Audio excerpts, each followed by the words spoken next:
Good morning, families and friends. My topic for this morning is faithful are the wounds of a friend.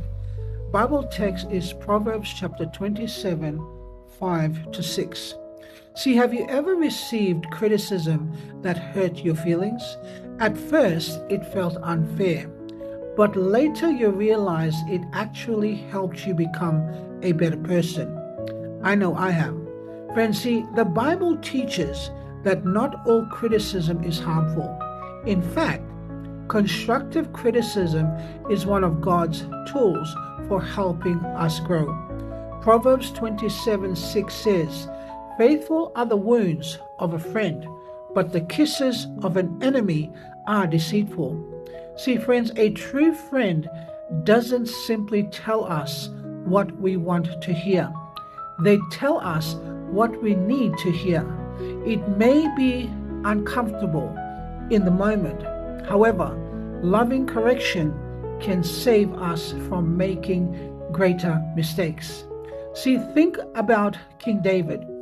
After his sin with Bathsheba, God sent the prophet Nathan to confront him. Nathan spoke the truth with courage and compassion, and David could have become angry or defensive. However, instead, he humbled himself, repented, and experienced God's forgiveness. That difficult conversation became the beginning of David's restoration. Friends, the question is not whether we will ever be corrected, but the question is, how will we respond when correction comes? You see, friends, pride says, "Don't tell me what to do," but humility says, "Lord, what are you trying to teach me?"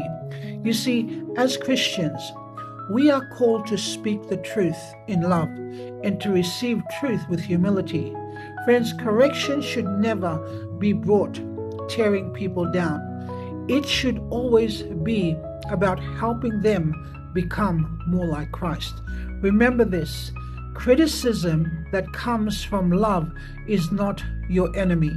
It may be one of God's greatest blessings. See, so the next time someone lovingly points out an area where you can grow, don't ask, "Why are they criticizing me?"